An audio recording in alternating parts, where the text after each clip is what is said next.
Do you recognise this scenario where you delegate some work to a member of your team, whether that's an in-house team or a remote worker, and then they fail to deliver on time or to the quality that you expect? So you end up lurching in to rescue the situation. Now, if that's happened to you or it's something that you fear, then know that you are not alone. And that's what we're going to cover in today's episode of the Agency Accelerator podcast. So let's jump in with some practical tips on what you can do to start changing this. Accelerate your agency's profitable growth with tools, tips, and value-added interviews with your host, agency owner and coach, Rob DaCosta. So a common conversation that I have with my private clients and with my self-running agency members is all about how they can effectively delegate and let go and trust that their team members are actually going to get the task done rather than them having to kind of keep an eye on it and then often lurching in to rescue a situation. Now, this is relevant to you even if you don't have a team today, because at some point you're going to start working with a VA or a remote worker or a freelancer, or even hire your first employee. And at that stage, these issues will quickly come to the forefront if you're not mindful about this situation and follow the advice that I'm about to give in this episode. Let's kick things off by giving a definition of what I mean by a rescuing manager versus what I mean by a supportive manager. And let's actually talk about what those two scenarios look like. As the owner of your agency, one of the things we really like to be is in control. In fact, that's one of the three core reasons why people start their own business. So as you grow, the desire to keep control is something you really have to challenge yourself with. Look, the temptation to rescue is strong. I totally understand that. We're all tempted to jump in because we can think we can get something done quickly, or we think we can do it better than the other person. But bear in mind that when you do this, you are creating problems for you and for your team member, because they don't learn anything, they take no responsibility, and then in the end you encourage them to be the victim with you being the rescuer. And second of all, whilst you're investing time in rescuing a situation and fundamentally doing someone else's job, that means you're not doing your own. And then there are a bunch of key strategic tasks that you should be doing that you don't, and therefore the ball gets dropped because you are flying in to rescue a situation.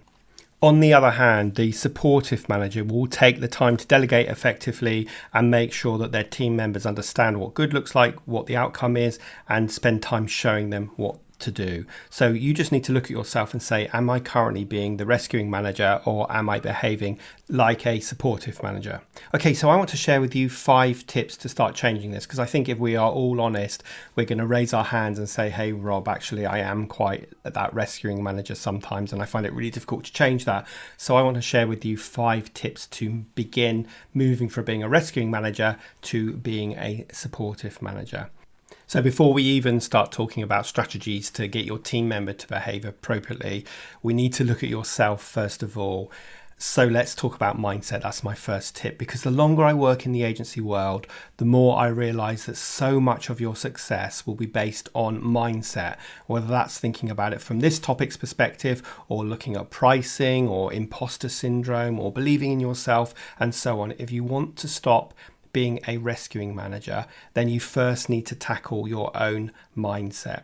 So that means, first of all, being willing to give your team members the space to find their own way and do it their own way, and you letting go and letting them do that. And second of all, in order for that to happen, you need to ask the right question. So the question you need to ask yourself is, will they do it well enough? Not, will they do it as well as me? So I'm going to say that again. Will they do it well enough so that the client is happy, or so the job gets done, rather than will they do it as well as me? Because if you expect everyone to do it as well as you, or even the same way as you, then every single time you're going to be sorely disappointed. And of course, that means you are going to swoop in to rescue the situation because you believe unless they are mini yous, then the job isn't going to be well enough done. So that is my first tip, is I really want you to challenge your own thinking around this and your own mindset, and be willing to give the team members the space and the ability to do it their own way, and recognize that doing their own way might be different to yours, but if it gets the right outcome, then you should let them do it, even to be honest, if it takes a little bit longer. And remember, ask the right question, which is, will they do it well enough so that the client is happy, as opposed to will they do it the same as me. So that's tip number 1. Tip number 2 is to be a great delegator. It amazes me how many people kind of know what the outcome is in their heads. They communicate very poorly. They assume that osmosis or telepathy exists so that somehow the other person will know what's in their head and they will understand what good looks like and they will magically deliver the great result. And guess what, guys? When that happens, they are always going to be disappointed. The team member will make loads of assumptions and fill in the blanks, which are often wrong. And you have been a really poor delegator. So tip number 2 is to be a great delegator. And this is a really good skill to acquire. And it amazes me how many people are not very good at it. And often when you think about how we started our own agency, we know what we know. We may not have had great role models in the past in terms of delegating to us. So we just assume that people will get things right. And remember what happens when we make assumptions. Now, there are 9 steps to great delegation. I don't want to turn this podcast into a podcast about delegation, but I'm going to share with you a link in the show notes to grab my free guide on the 9 steps to great delegation, because you won't get anything else right if you are not a good delegator. So that is tip number 2, work on being an excellent delegator and communicating really effectively so your team member knows what needs to be done, they know what the outcome is and what good look like, and they know the specific deadlines for that particular task. Okay, tip number 3 kind of follows on from tip 2 on being a great delegator. And that is that you need to recognize that you need to slow down to speed up. Slow down to speed up is one of my favorite expressions. And what I mean in this context is slow down to invest the time in delegating correctly in order to ultimately get your team members to take responsibility and to do the task effectively in the future. So the reality is, in the first instance, you may not actually save any time whatsoever versus spending that time showing someone versus doing it yourself. But ultimately, you're going to be saving yourself a lot of time and grief if you slow down to speed up to effectively delegate to your team members so that they will deliver the task well. And of course, in the future, when they need to do it again, they'll now understand what they need to do. And on that note, let's move on to tip number 4, which is to make sure you are a mentor when it comes to dealing with your team. And that means once you've shown them how to do something, you ask them questions rather than tell. You show rather than do. Because at the end of the day, if you just tell them what to do, you kind of create robotic victims who will take no responsibility. Whereas if you've shown them what to do and then you watch them doing it and then you ask them questions, a lot of the time team members will default to us and say, what's the answer to this? Or they might even say, I don't know. So you need to ask them questions such as, what would you do if I wasn't here? Or what do you think the answer is? So that is tip number 4, which is to make sure your management style is one of coaching and mentoring when it comes to dealing with your team's queries, rather than just telling them what to do. Because if you do tell them what to do, then they will never learn anything. So that is tip number 4.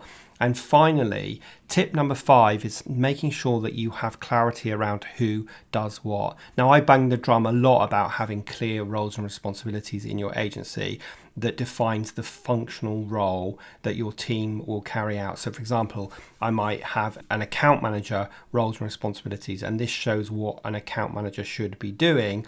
And then I have some specific time-bound objectives that are specific to the individual's development. So that might be things like go on a copywriting course or lead a meeting or whatever it might be. Those are specific to the individual, but the roles and responsibilities are specific to the job function. And it's really important that people understand what they should be doing and what success looks like in their job, so that when you do ask them to take on a task, when you are delegating something, they don't think they're doing you a favor because they don't think that's what they should be doing in their job, but rather they understand entirely that that falls within their remit and it's something they should be taking responsibility for. So having clarity around roles and responsibilities will really save you a lot of grief and will give you more chance of your team member embracing the task that you're asking them to do. So that's my 5th tip. And as a bonus tip or a piece of advice, is that if you continually sweep in to rescue your team members, ultimately they're going to feel like there's absolutely no opportunity for them to develop in their role, and they're also going to feel like they've got a really controlling manager or leader, and this will ultimately lead you to staff retention issues. So whilst in the moment it feels like the natural thing to do to jump in and sort out a problem or get that piece of work over to a client as quickly as possible and then moving on to the next challenge or the next fire, ultimately there are so many more negatives to doing this than benefits. So you really need to start catching yourself and asking yourself, am I being the rescuing or the supportive manager?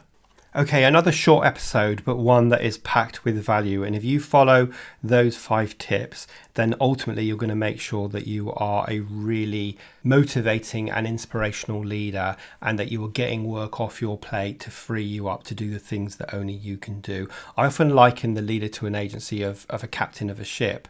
And you should be on deck plotting the course and looking out for those icebergs. But if you think you can make the beds better than anybody else, or you can cook better than anybody else, then you're not going to be on the bridge. And guess what? There's an iceberg up ahead that no one's looking at, because that is your job, and yet you are too busy doing everybody else's job. So hundreds of reasons why you really want to make sure that you are an inspirational, supportive manager and not the typical rescuing manager. Okay, hope you found this useful. Please do share this episode with anyone that you think needs to hear this. And of course, please do make sure you subscribe so that you get alerted when a new episode goes live. And if you've enjoyed it and you get value from this, then please do consider leaving a review on Apple Podcasts. I've even created a short video which I'll put in the links in the show notes that tell you exactly how you can leave a review. I'd really appreciate that, because it means the algorithm will automatically show this podcast to more people just like you, which means I get to help more people just like you. But other than that, I hope you have a fantastic rest of the week, a relaxing weekend, and make sure you're being an inspirational, supportive manager. But other than that, I will see you next week for the next episode of the Agency Accelerator podcast.